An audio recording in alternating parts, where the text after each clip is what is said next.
Corruption is a cancer. Those of you who watch Superman movies and comic books, it is like kryptonite to the functioning of democracy. It affronts the dignity of your people. Fighting corruption may not be easy. It's hard, but not a mystery. Transparency, disclosure, and the freedom to investigate abuses. Bonjour, je suis Olivier Berruyer, créateur du site lescrises.fr, un des sites géopolitiques les plus importants en France, traitant de relations internationales, d'économie et de critique média. Depuis maintenant plusieurs années, nous sommes spécialisés dans l'étude des affrontements géopolitiques interposés entre la Russie et les États-Unis. Citons par exemple la propagande néoconservatrice en matière de politique étrangère américaine, ou le soutien russe, non avoué, aux séparatistes du Donbass dans l'est de l'Ukraine. Après avoir longuement analysé la révolution ukrainienne de 2014 et ses conséquences dans près de 400 articles, et au vu de l'actualité brûlante aux États-Unis, nous avons décidé de réaliser une enquête indépendante sur l'Ukraine Gate, notamment afin de pointer les problèmes de qualité de l'information outre-Atlantique. Comme nous venons de le voir, Joe Biden dénonce souvent le fléau de la corruption. Nous allons pourtant vous montrer que son attitude reste très douteuse sur ce sujet. Nous démontrerons ainsi qu'il a menti à plusieurs reprises et que son comportement pourrait bien devenir sa propre kryptonite. Mais commençons par une première synthèse vous expliquant les racines de cette affaire. L'affaire de l'impeachment contre Donald Trump commence par une simple conversation téléphonique. Le 25 juillet 2019, le président des États-Unis a appelé le nouveau président ukrainien, Volodymyr Zelensky. Au cours de cette conversation, Trump a dit à son homologue « J'aimerais que vous nous rendiez un service. On parle beaucoup du fils de Biden et du fait que Biden ait arrêté l'enquête, et beaucoup de gens veulent en savoir plus sur le sujet. Alors tout ce que vous pouvez faire avec le procureur général serait formidable. » Biden se vantait partout d'avoir arrêté les poursuites, donc si vous pouviez examiner ceci, cela me semble horrible. Cet échange intervient dans un contexte où les sondages donnaient Joe Biden favori face à Trump pour l'élection présidentielle de 2020. Donald Trump n'a demandé aucune contrepartie à Zelensky durant leur conversation, mais certains ont noté qu'il avait suspendu 2 semaines plus tôt les 391 millions de dollars d'aide militaire américaine à l'Ukraine et estime que cela était en réalité un moyen de pression.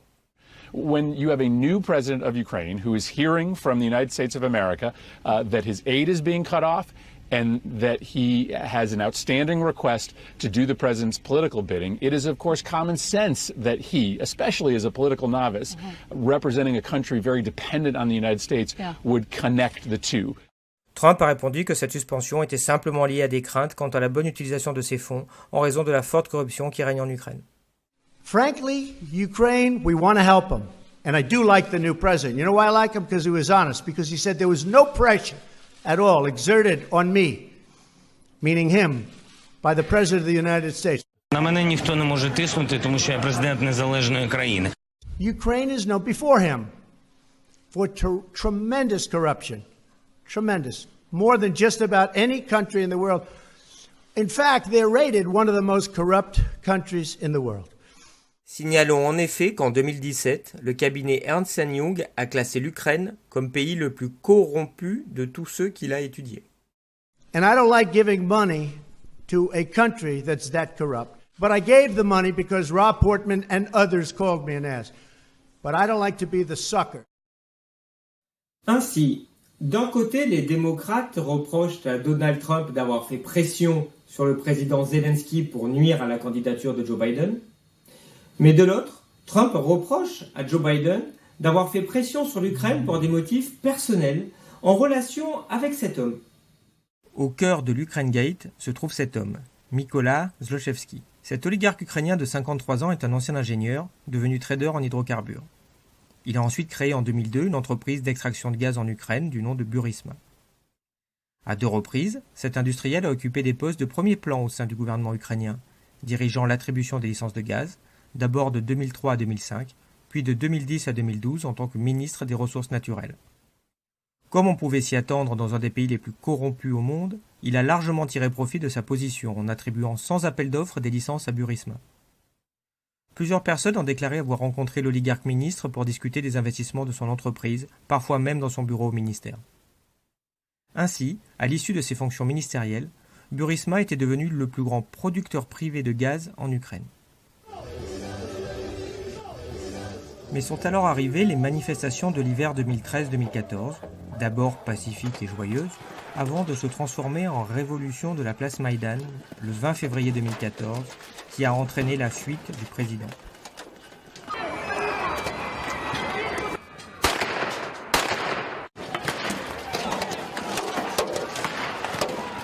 Ce brutal changement de régime menaçait directement les oligarques liés à l'ancien pouvoir, et notamment Mikołaj Zlochevski. Proche du président déchu dont il finançait le parti, cet oligarque était à lui seul un symbole de la corruption de l'ancien régime. Il risquait ainsi de devenir une cible pour le nouveau gouvernement. Ainsi, à peine un mois après la Révolution, l'ancien ministre fut visé par une enquête pour blanchiment d'argent et ses comptes en Angleterre furent gelés par la justice. Il risquait alors de perdre 23 millions de dollars. Assailli de toutes parts, la situation de Zlochevski semblait désespérée. Mais notre oligarque milliardaire avait plus d'un tour et d'un dollar dans son sac. Et en effet, la solution n'était pas si compliquée. Hunter Biden has been appointed head of legal affairs at Burisma Holdings, Ukraine's largest private gas producer. The U.S. Vice President's son will also join the company's board of directors, consulting on matters related to international expansion and policies surrounding the country's economy. And I'm joined by Peter Schweitzer, president of the Government Accountability Institute, co-author of Secret Empires and host of a new investigative series called The Drill Down. In the case of the Ukraine, Hunter Biden joins the board of Burisma, a troubled energy company in Ukraine, in the spring of 2014. It's important for people to know that he had no background in Ukraine. He had no background in energy policy. What I think he had was a father who was point person in the Obama administration on U.S. aid dollars flowing to Ukraine.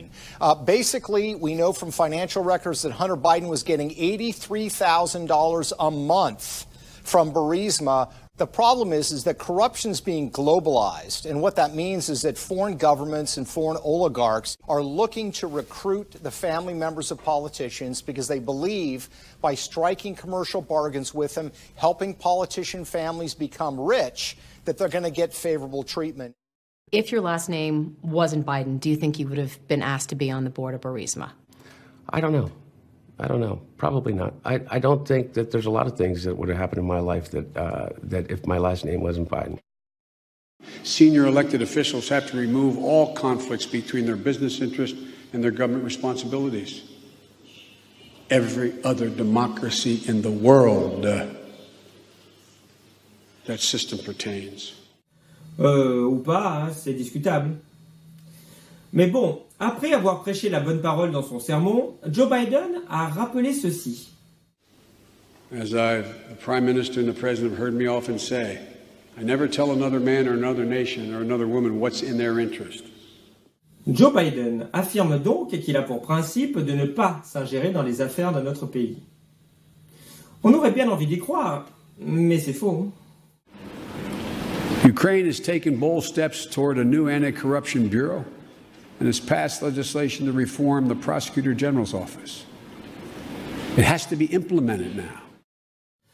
Joe Biden était donc particulièrement préoccupé par tout ce qui concernait le bureau du procureur général d'Ukraine. À tel point qu'il a directement ciblé cette institution, déclenchant ainsi l'Ukraine Gate.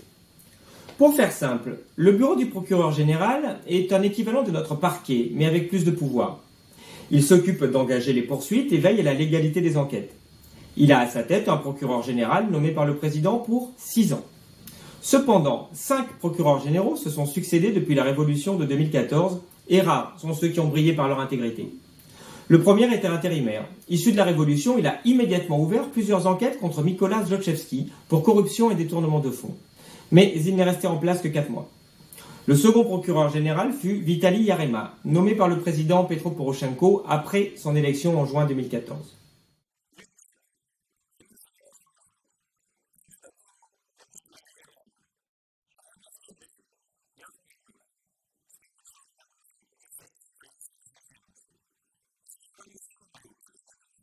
Lors de sa nomination, Yarema semblait plein de bonnes intentions. Корупція і інші негативні явища, які вразили не тільки прокуратуру, і всі правоохоронні органи. Хто зі мною, будь ласка, становимо строй і разом працюємо. Хто проти, будемо вирішувати питання і в установленому законом порядку прощатися. Mais Yarema a rapidement été entaché par un scandale international en lien avec Mykola Zlochevsky. À l'époque, l'ambassadeur américain en Ukraine, Geoffrey Pyatt, en avait même parlé publiquement dans un discours. There is one glaring problem that threatens all of the good work. That obstacle is the failure of the institution of the Prosecutor General of Ukraine to successfully fight internal corruption. For example, in the case of former ecology minister Mykola Zlochevsky, UK authorities seized $23 million in illicit assets that belong to the Ukrainian people. Officials at the PGO's office were asked by the UK to send documents supporting the seizure. Instead, they sent letters to Zlochevsky's attorneys attesting that there was no case against him.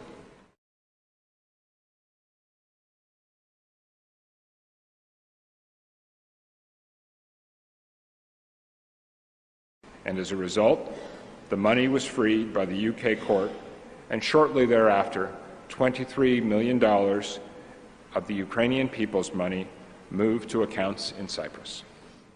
Ainsi, le bureau du procureur Yarema a rédigé un document qui a permis à Zlochevsky de récupérer ses 23 millions saisis par Londres.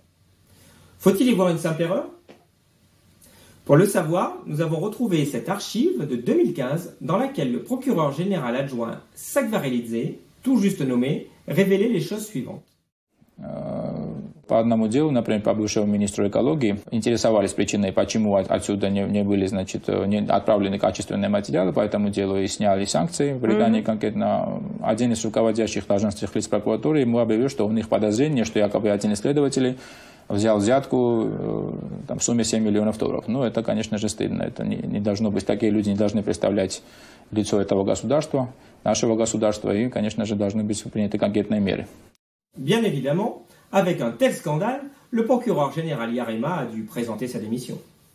Хотів перш за все констатувати вже після вашого голосування, що тепер уже колишній генеральний прокурор Віталій Ярема написав, коли він написав заяву про відставку, ті, хто задіяний в корупційних оборудках, мають бути негайно притягнуті до відповідальності. Et c'est ainsi qu'un nouveau procureur général a été nommé, Viktor Shokin, rappelé de sa retraite pour l'occasion. Я знаю Віктора Миколайовича вже, думаю, що більше 15 років. І його професійний досвід і добра репутація стали головними чинниками, які визначили мій вибір. Voici comment la presse décrivait le nouveau procureur général Shokin au moment de sa nomination, sachant que le personnage était bien connu après une carrière entière au sein de cette institution. À l'époque, plusieurs experts interrogés par la BBC reconnaissaient que Viktor Shokin était professionnel et compétent. Il était décrit comme un spécialiste de haut niveau, loin des préférences politiques. Shokin était à l'origine de plusieurs succès, notamment sur d'importantes affaires criminelles. On disait même de lui qu'il était l'un des procureurs les plus efficaces. Ce n'est donc pas sans raison qu'il a été décidé de le rappeler en service. Et au final, son bilan n'est pas si mauvais. Après un an en fonction, une analyse de l'activité du bureau dirigé par Shokin a été réalisée. Comme vous le voyez, elle indique une efficacité 2 à 3 fois supérieure à celle de ses prédécesseurs, que ce soit au niveau des sommes récupérées, du nombre d'enquêtes criminelles ou des procédures anticorruption lancées contre des fonctionnaires. De même, la presse a rendu compte en 2015 de nombreuses procédures anticorruption lancées par le bureau du procureur. Mais le fait d'arme le plus important de Shokin est d'avoir créé un bureau du procureur anticorruption en tant qu'entité indépendante. Viktor Shokin a également pris un député en flagrant délit de corruption. Il a ensuite diffusé la caméra cachée devant tous les députés de l'Assemblée, y compris celui mis en cause. Regardez. Генеральною прокуратурою України розслідується кримінальне провадження за фактами вчинення тяжких та особливо тяжких злочинів одним із народних депутатів України. Прошу дуже уважно подивитися оцей фрагмент. Прошу фрагмент включити. По карьеру. Я тобі розказую. Значить, мінімум 100 тисяч гривень нести треба. Мінімум. Для отримання ліцензії. Чудово. Я тобі допомогу по кар'єрі. Я тебе прикрию, навіть якщо ти почнеш видобуток, но паралельно будеш робити документи. Прикрию і з міліції, і з СБУ, і все. Ну, прокуратуру не прикрию поки. Оставався в ямку і з прокуратурою прикрию. Як балакали, що там? Коротше. Ну, це все, що, я кажу, все, що насаджу, то непосильним трудом, да. Ну, чесно, не переїхав, такий побисів реально. Я сказав, що зроблю, завтра буквально вже буде все забере. Наочно бачили самі, як формує своє майно, грошові кошти радикальна партія, котра йде на вибори. Їм грошей не вистачає. Quelques minutes plus tard, un vote des députés a privé Mozychuk de son immunité. Il a alors été arrêté suite aux révélations de Shokin. Mais ce député corrompu est très vite ressorti de prison. C'est incroyable, mais le Parlement n'a pas respecté la procédure pour la levée de son immunité. Pourquoi Mozychuk est-il toujours en liberté? Il y a eu deux problèmes. D'abord, je m'attendais à ce que les députés examinent la proposition, conformément à la procédure, et qu'ils donnent la parole à Mozychuk. Mais les choses ne se sont pas passées comme ça. La proposition a été immédiatement soumise au vote, cela m'a surpris.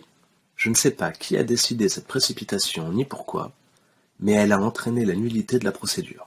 Ensuite, je ne sais pas pour quelle raison, mais Lutsenko a décidé d'abandonner les poursuites. Il y avait pourtant encore des pots de vin, en plus de ceux que j'avais identifiés au Parlement. Il fallait faire des expertises, des confrontations et continuer. Mais je ne sais pas pourquoi, Lutsenko en a décidé autrement. Quelles étaient ses motivations? Ça, je l'ignore. Mais la lutte contre la corruption, en Ukraine comme ailleurs, n'est pas un métier de tout repos. Il peut même devenir un métier à haut risque, comme l'a indiqué à plusieurs reprises Shokin, en évoquant sa propre sécurité. Я став на шлях і стояв, і буду стати на боротьбі з корупцією на всіх напрямках, без виключення. Я заважаю багатьом видобувати незаконно бурштин, пісок, заважаю іншим незаконним оборудкам. Я маю обґрунтовані підстави вважати, що мене хочуть знищити фізично. На жаль, це так. Le 15 octobre 2015, Shokin a également déclaré ceci. Récemment, j'ai annoncé la possibilité d'une tentative d'assassinat contre moi. J'ai révélé cette information après que l'on ait découvert dans nos locaux un revolver déchargé dans une cachette. Il a donc été décidé de renforcer ma sécurité. Il me fallait une voiture blindée, des itinéraires fluctuants et loger dans différents appartements.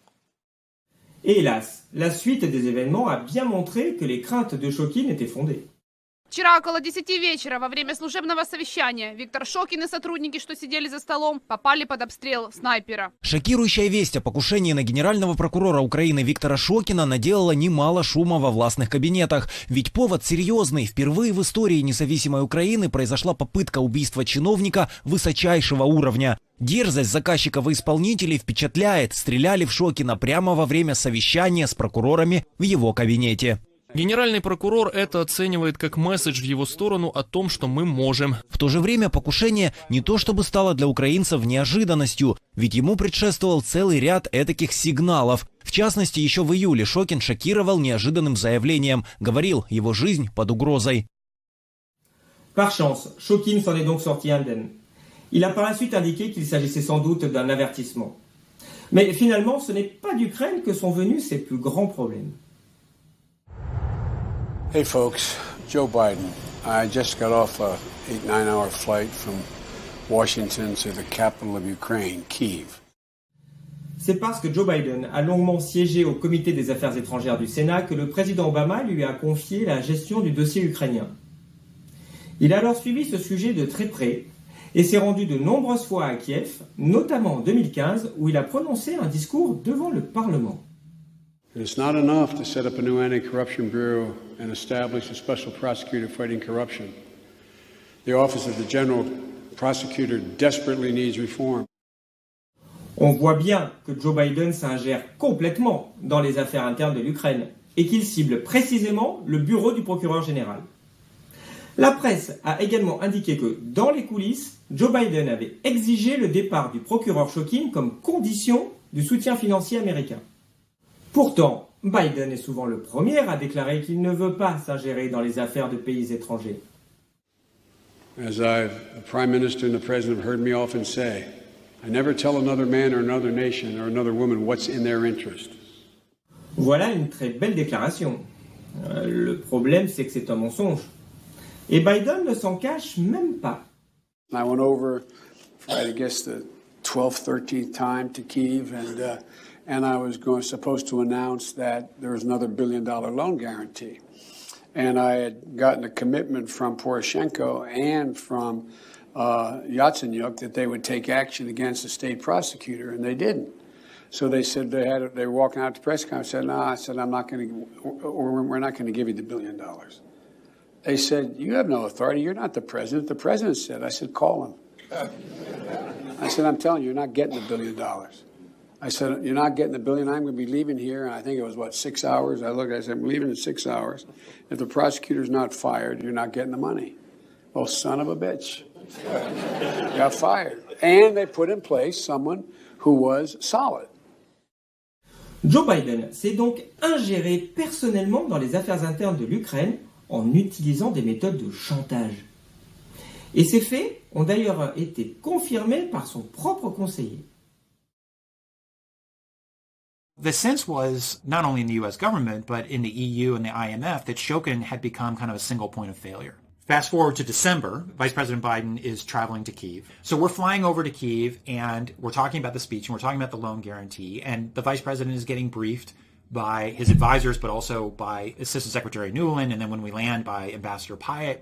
And the Vice President basically says, look, I'm just going to tell Poroshenko that you're not getting the money unless you fire Shokin. And the reason why the Vice President decided to make it that stark was that he believed we were never going to have the kind of leverage we had right now.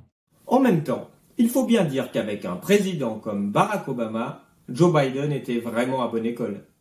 We occasionally have to twist the arms of countries that wouldn't do what we need them to do if it weren't for the various economic or diplomatic or in some cases military leverage that we had. Ainsi, Joe Biden ment effrontément lorsqu'il affirme ceci. I'm very concerned about foreign interference, beyond me. Durant plusieurs semaines, Shokin a d'abord refusé de démissionner, mais les pressions de Biden se sont accentuées et le président Poroshenko a alors fini par céder. Я звернувся до Віктора Миколайовича Шокіна з пропозицією, щоб він написав заяву про відставку. Віктор Шокін впровадив ті реформи, яким в ГПУ чинили спротив десятиліттями. Позбавлення прокуратури загального нагляду, створення Національного антикорупційного бюро і Державного бюро розслідувань тощо. Це з одного боку. А з іншого, Генеральна прокуратура України, на жаль, не змогла заручитися довірою суспільства.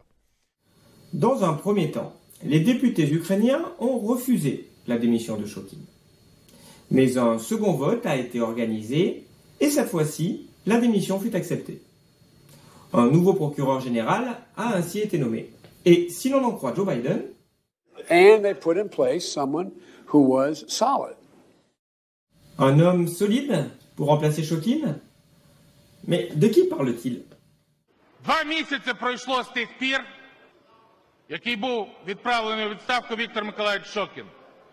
І ми не маємо можливості далі чекати. Подаю кандидатуру генерального прокурора, і цим генеральним прокурором буде Юрій Віталійович Луценко. Він за свої переконання пішов на ешафот.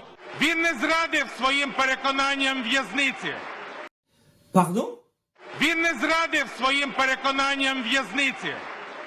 En effet, Yuri Lutsenko a été condamné en 2010 à 4 ans de prison pour détournement de fonds et abus de pouvoir avant d'être gracié en 2013. L'ancien député Alexander Onishenko nous a rappelé les raisons de son emprisonnement. But Lutsenko was in jail. Lutsenko, yes, yeah, because that's why he was minister when he did a lot of stupid things, and he stole something from the budget of the Ministry of Interior, and then that's why he was in jail after. Yeah. Pour y voir plus clair, nous avons posé la question au nouveau député ukrainien Renat Kuzmin, qui a été procureur général adjoint entre 2006 et 2014 et a donc chapeauté la procédure judiciaire lancée contre Луценко. Занималось управление, которым я руководил, Следственное управление Генеральной прокуратуры. Это дело о коррупции министра внутренних дел, который был осужден украинским судом за коррупцию. Суть обвинений к Луценко в следующем. Луценко, будучи министром внутренних дел Украины, незаконно назначил своего личного водителя на работу в разведку. При этом, как было установлено следствием, водитель разведчиком не работал, а продолжал возить министра на служебном автомобиле. Кроме того, Луценко умышленно нарушил постановление правительства Украины, запрещавшее использовать государственные бюджетные средства на оплату различных увеселительных мероприятий, праздников и прочее. Кроме того, Луценко, будучи министром внутренних дел, разрешил проведение оперативно-технических мероприятий, а именно снятие информации с канала связи, прослушивание телефонных переговоров, использование других оперативных средств в отношении лица, не совершавшего никаких преступлений. После прихода к власти президента Порошенко Луценко был назначен генеральным прокурором Украины. Впервые за всю историю ее существования был назначен генеральным прокурором человек, мало того, что осужденный и отбывавший наказание в колонии за коррупцию. В Украине был назначен генеральным прокурором человек, не имевший вообще юридического образования. Как отреагировала юридическая общественность на такое назначение, несложно себе представить. Всем стало понятно, что начало краха правовой системы начнется как раз с этого назначения генерального прокурора Украины. Et c'est cet homme qui a été choisi pour remplacer Shokin. Pourtant, Joe Biden avait été très clair. Corruption can have no place in the new Ukraine. Voici donc une comparaison des parcours professionnels de Shokin et Lutsenko. Alors que Viktor Shokin a une solide formation juridique, ainsi qu'une longue carrière en tant qu'enquêteur, procureur, puis procureur général adjoint, Yuri Lutsenko est quant à lui un ingénieur électronicien, devenu conseiller ministériel scientifique, puis ministre de l'Intérieur grâce à son activisme durant la révolution orange de 2004, avant d'être emprisonné pour des détournements de fonds. Ainsi, il a fallu modifier la loi ukrainienne pour que le corrompu Lutsenko puisse être nommé procureur général sans formation ni expérience juridique. Son discours d'investiture devant le Parlement était pourtant plein de bonnes intentions. Мені дуже неприємно, що через мене було внесено поправку в діючий закон про прокуратуру.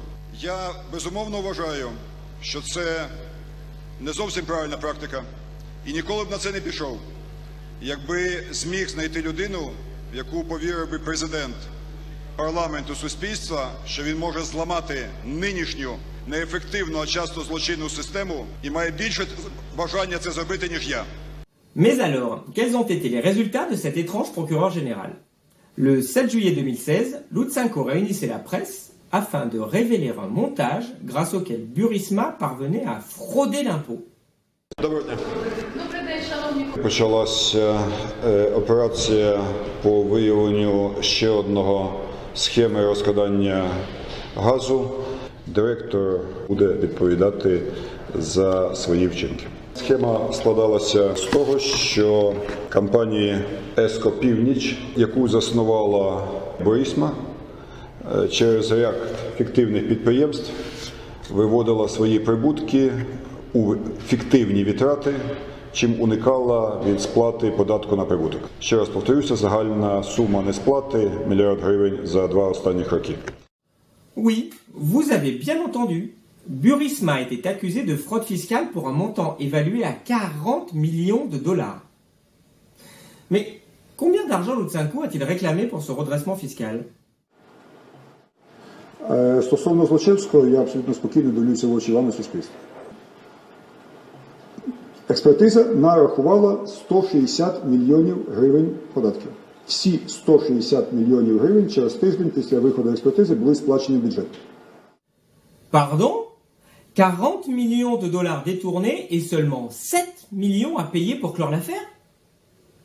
Ok, Lutsenko ne connaissait rien au droit, mais en tant qu'ingénieur, on aurait pu s'attendre à ce qu'il maîtrise au moins les chiffres.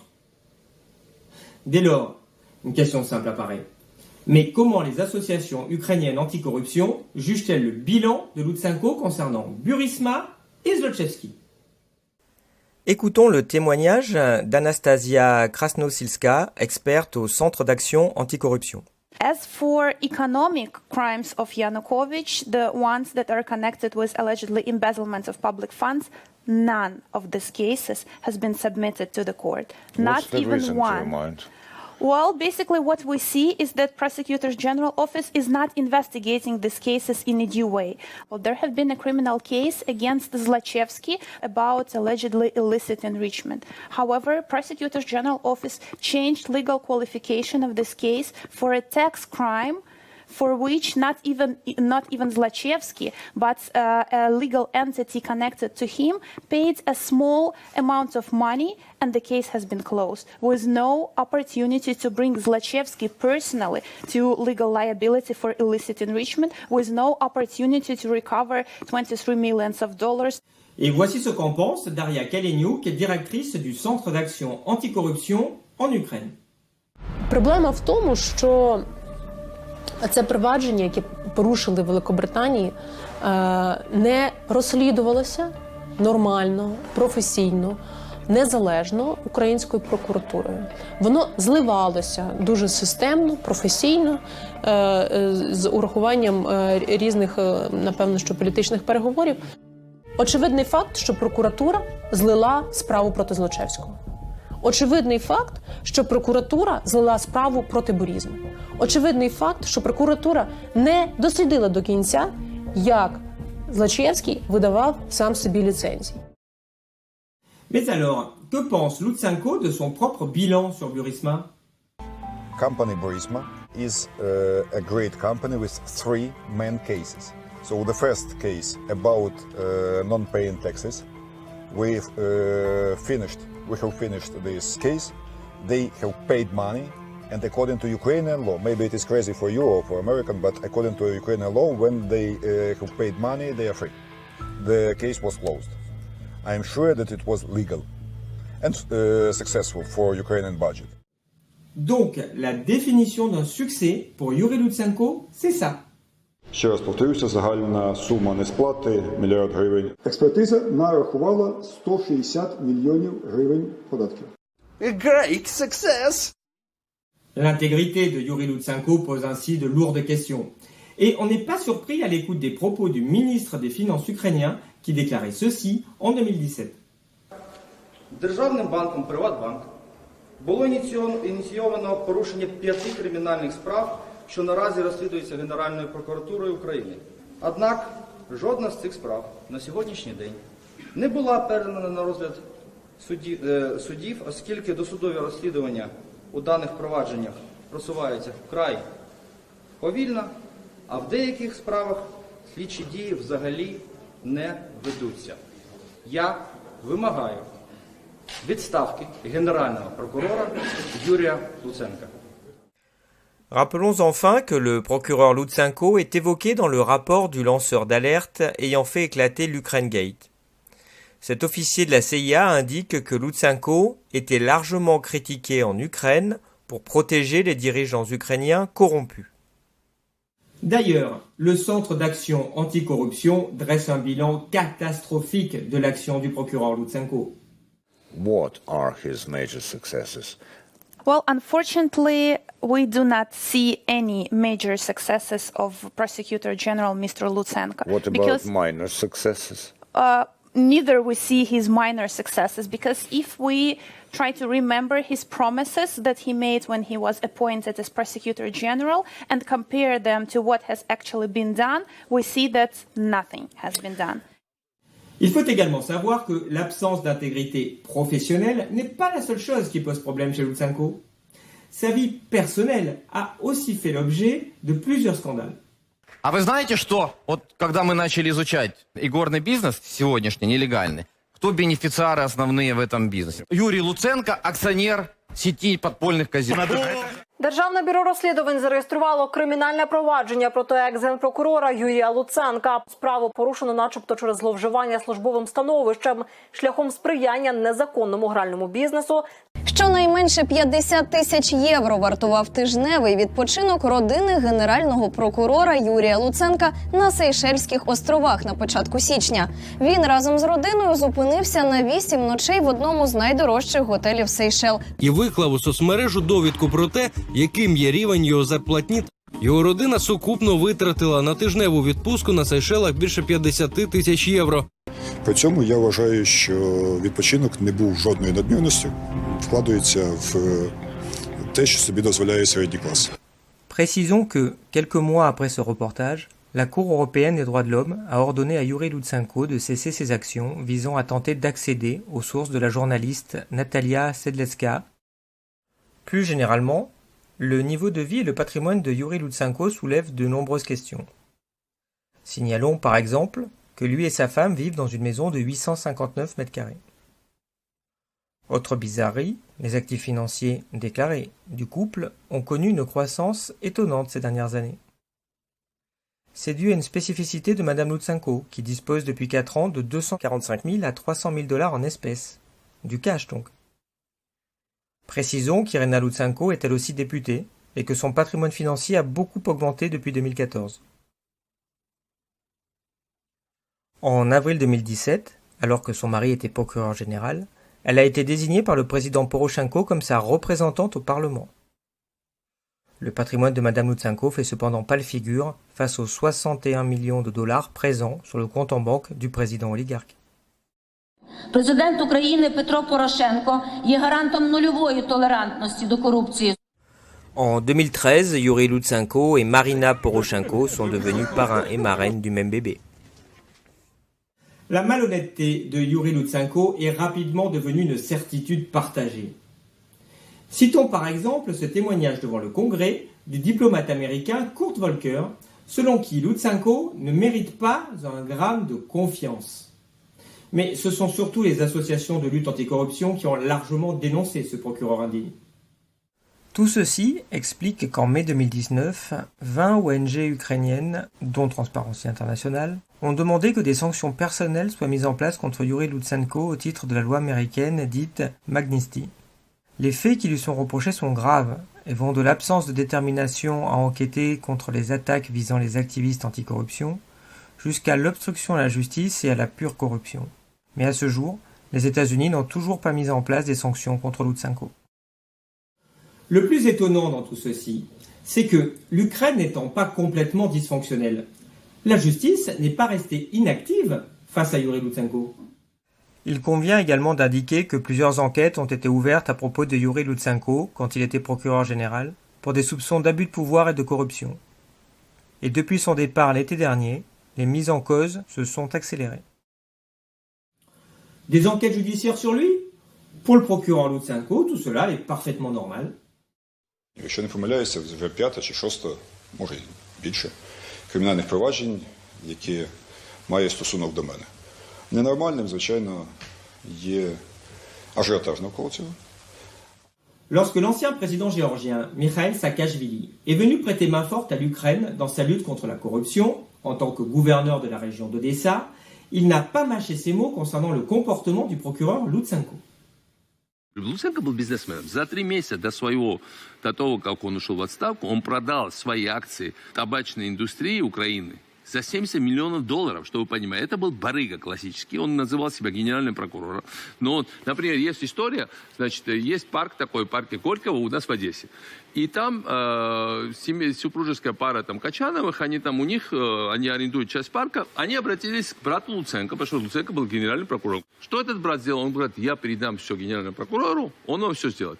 После этого этот брат заявляется, говорит, дайте мне 50% вашего бизнеса. Yuri Lutsenko est une abominable créature qui clôturait des affaires contre des corrompus pour de l'argent. S'il ne finit pas par pourrir en prison, ce sera pour moi un signe alarmant. Avec le recul, il est assez savoureux de réécouter les déclarations de Lutsenko qui, le jour de sa nomination, se moquait des personnes spécialisées en droit. Тим, хто розказує про освіту і необхідність юридичної освіти на посаді генпрокурора, хочу нагадати. Дорога моя Юлія Володимирівна, нас з вами посадили професіонали з юридичною освітою. Désormais, vous connaissez mieux le procureur Lutsenko, que Joe Biden a largement contribué à mettre en place après plusieurs mois de chantage pour obtenir le renvoi de Shokin. Pour conclure, nous avons donc demandé à plusieurs témoins leur avis sur Yuri Lutsenko. Commençons par le journaliste et écrivain Pierre Laurin, spécialisé sur l'Ukraine, auteur d'une histoire de ce pays qui a été encensée par la critique. Que pensez-vous de Yuri Lutsenko ? Yuri Lutsenko, je pense que comme procureur général, il n'est vraiment pas à sa place, parce que c'est quelqu'un qui visiblement a eu suffisamment de problèmes avec la justice pour qu'il soit exclu d'office de ce genre de poste. S'il est devenu procureur général, c'était parce que c'était celui sur lequel certainement on avait le plus de moyens de pression. Ce qui n'était pas le cas de Shokin. Donc pour vous, quel est le pire des deux procureurs entre Lutsenko et Shokin ? Indiscutablement, c'est Lutsenko. Continuons avec Daria Kaleniuk, directrice du Centre d'action anticorruption en Ukraine, qui a su trouver les mots justes pour parler de Lutsenko. What do you think of Mr. Lutsenko? Yuri Lutsenko is a crook, and there are many reasons for that. He was abusing his office for his personal interests. Yuri Lutsenko is a big shame for Ukraine. He was appointed as a prosecutor general without even having law degree, and he treated his agency as his personal PR service. He treated prosecutor general office as his personal political platform. We didn't like that. We criticized him heavily. He was intimidating reformers. He was undermining the anti-corruption reforms in Ukraine. And he was dumping a lot of important criminal investigations. Sometimes he was even closing important investigations. And I believe that he abused his office also for his self-enrichment. So, therefore, I think that Yuri Lutsenko is a crook. Poursuivons avec David Sagvarelidze, ancien procureur général adjoint d'Ukraine sur la période 2015-2016. What is your opinion on Mr. Lutsenko? Lutsenko is a crook. He's a political crook. He's an individual who does not have any moral values or principles. He worked in a couple of political teams, and he used to jump from the one to another. He betrayed a lot of political leaders in this country, and this is a well-known fact. And the most disappointing and sad thing is that he betrayed two Maidans in Ukraine already, being in the leadership of Maidan and betraying it because 2 times he became the part of the corrupted system against which the Maidan actually was. So this is not a person who has any moral right or a background or a trust in this country that he can actually talk about any sort of corruption or any sort of justice. This is not the one who should talk about this. Do you think he's a corrupted person? I'm sure 100% that he's a corrupted person. For you, which is the worst prosecutor? I think worst is Lutsenko. Terminons avec Oleg Bazalouk, qui est professeur de philosophie politique dans les universités de Kiev et de Maoming en Chine, analyste politique et écrivain spécialisé sur la corruption dans son pays. если американцы настояли, чтобы убрать Шокина, лишь бы кто-то другой, который бы не занимался расследованием бурштину вот этой фирмы. И Порошенко предложил кандидатуру Луценко. И она устроила на тот момент американцев, потому что Луценко был круг, да, мошенник, и им легко управлять было. И поэтому он встал, и он не мешал Порошенко и его окружению. И те воровали, он воровал, а никого не садил. Вот и все. Луценко не подходил даже для должности прокурора, у него не было образования. Для того, чтобы Луценко стал прокурором, Порошенко заплатил... Et pour vous, le procureur Chokhin enquêtait normalement sur Burisma? Да. Да. Pourquoi Yuri Lutsenko a-t-il passé plusieurs années en prison? Чтобы вы понимали, вся карьера Луценко, она строилась на предательстве. Поэтому Луценко за это, он действительно коррупционер, и на момент его ареста там его состояние тоже оценивалось там больше, чем 10-20 миллионов долларов. Вот против него уже возбуждено 2 уголовных дела у нас в Украине, потому что действительно они очень сейчас богаты, они тоже очень много украли за время правления. И поэтому я не удивлюсь, если его снова посадят. Поэтому это характеристика Луценко. Он вор, он коррупционер, и он предатель. И его не любят. И в Украине его не любят, и в среде, потому что я много общаюсь с политиками. Его никто не любит, но он обладает большим компроматом на людей. И поэтому его как бы терпят. То есть он еще этими компроматами он держит хорошую власть? Конечно, он же даже с американцами. Donc, M. Lutsenko était pire que M. Chokhin. Шокин был профессионалом. Шокин всю жизнь провел в прокуратуре. Он карьеру сделал в прокуратуре. А Луценко, у него нет юридического образования. Это просто было политическое назначение. Луценко вообще не понимал ничего в прокуратуре. Est-ce qu'il pense que Yuri Lutsenko était un escroc, oui ou non? Да, я могу сказать, что Луценко вор. Toutes ces analyses sont donc accablantes pour Lutsenko.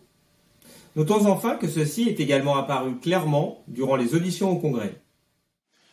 What was the U.S. Embassy in Ukraine's view of Prosecutor General Lutsenko?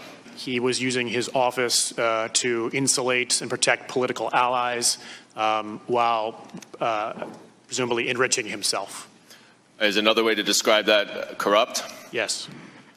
Ainsi, notre enquête et ses nombreux témoignages de poids prouvent que Joe Biden a menti effrontément et donc trompé beaucoup de monde sur les qualités de Lutsenko quand il a affirmé ceci. And they put in place someone who was solid. Merci d'avoir regardé cette vidéo jusqu'au bout. J'espère qu'elle vous a intéressé et que vous avez appris beaucoup de choses sur l'Ukraine Gate. Dans la prochaine vidéo, nous reviendrons sur le traitement que la presse a réservé à toute cette affaire, qu'il s'agisse d'erreurs, de mensonges ou d'autres manquements à la déontologie journalistique. Nous vous expliquerons plus en détail le déroulement de l'Ukraine Gate et vous en comprendrez ainsi mieux le cadre général. Toute notre enquête a débuté au printemps 2019. Elle est le résultat de longs mois de travail, mais aussi de plusieurs années d'analyse rigoureuse de la situation en Ukraine. Tout notre travail a été réalisé de manière totalement indépendante. Nous ne sommes soutenus que par nos lecteurs. Pas de publicité, pas de subvention, pas d'actionnaires. Si vous êtes intéressé par notre contenu et que vous souhaitez nous permettre de poursuivre nos révélations et notre travail d'investigation sur l'Ukraine Gate, alors n'hésitez pas à nous soutenir. Le plus simple est bien sûr de vous abonner à nos comptes Twitter et Facebook, sur lesquels nous publierons à la fois en français et en anglais sur ce sujet. Mais vous pouvez également nous soutenir en faisant un don à notre association. Il vous suffit d'accéder à cette adresse. L'intégralité de vos dons servira à poursuivre nos investigations et nous permettra de rémunérer nos enquêteurs et techniciens. Un grand merci d'avance donc à tous ceux qui voudront bien nous aider à continuer ce travail. Nous avons vraiment besoin de vous. Si vous souhaitez nous contacter ou que vous disposez de compétences particulières, voici notre adresse mail. Nous recherchons notamment des avocats, des auditeurs, des investigateurs pour nous aider à décortiquer la nébuleuse des entreprises créées par Zlochevsky pour camoufler ses activités dans des paradis fiscaux. Enfin, si vous souhaitez nous transmettre des informations ou des témoignages en lien avec l'Ukraine Gate, merci d'utiliser cette autre adresse mail. Encore merci et à très vite pour une prochaine vidéo.